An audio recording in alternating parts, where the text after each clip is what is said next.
Komentar orang Vietnam setelah tahu Indonesia mengirimkan pemain lapis kedua di Piala AFF 2024. Memang benar, Indonesia belum pernah meraih gelar juara AFF selain menjadi runner-up.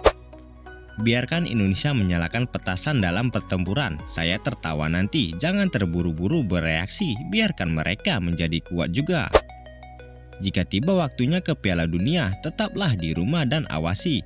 AFF terus menjadi raja runner-up kedua, baru kita tahu siapa yang lebih menyedihkan. Lihat saja Thailand beberapa tahun lalu sebagai contoh. Meski begitu, menyaksikan Vietnam saat ini bermain dengan tim kedua Indonesia tidaklah bagus. Semangat kompetitif adalah sesuatu yang telah hilang dari Vietnam dan Indonesia. Mereka tetap bermain keras apapun yang terjadi. Skuad itu tidak bisa bermain sepak bola, bukan berarti FIFA memintanya. Vietnam mengirimkan U17 untuk bermain, sudah cukup untuk mengakhiri Indonesia. Juga bagus, biarkan saja Indonesia mengambil skuad yang murni asli Indonesia dan tampar mulutnya agar tidak terlalu tidak sopan. Ambisi Indonesia untuk menghadiri World Cup harus dinaturalisasi secara besar-besaran dari Belanda dan mendorong tentara dalam untuk cadangan. Bukan berarti tentara dalam kualitasnya buruk. Tentara internal Indonesia bertemu Vietnam, mereka setara, tetapi mereka tidak pernah bisa menindas mereka. Tetapi mereka sangat terkejut dan terhina. Aku takut dengan Belanda, tapi Indonesia sama seperti Malaysia. Pelatih takut kalah dan merasa terhina, jadi tidak apa-apa jika Anda membawa anak Anda kalah. Jika Anda kalah, Anda akan kalah. Jika kalah itu karena pemain muda. Sangat menyedihkan bahwa para pemain Vietnam di usia yang cantik kehilangan performanya.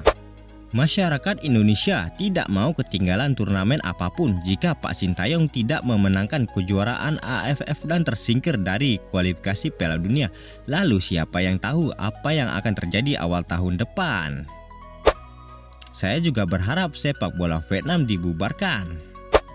Sudah memasuki babak final kualifikasi Piala Dunia, tentunya kita harus melewatkan turnamen kolam desa.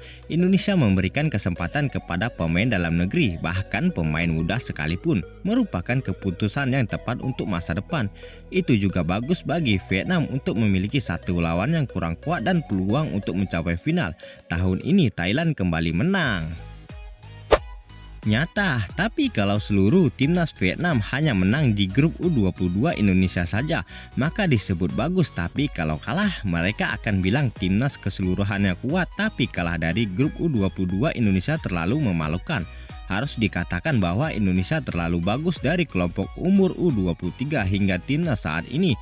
Vietnam tidak seusia dengan Indonesia. Kini tim Indonesia U21 sudah cukup menenggelamkan timnas Vietnam dengan selisih 3 gol. Biarkan saja, arah yang dituju sudah tepat ketika sumber pemain asal Indonesia punya begitu banyak pilihan. Yang perlu digosok adalah pemain-pemain muda yang menjadi kejelian mereka. Betapapun pentingnya Vietnam, apakah akan terpuruk juga jauh di dalam dibandingkan dengan tingkat dunia?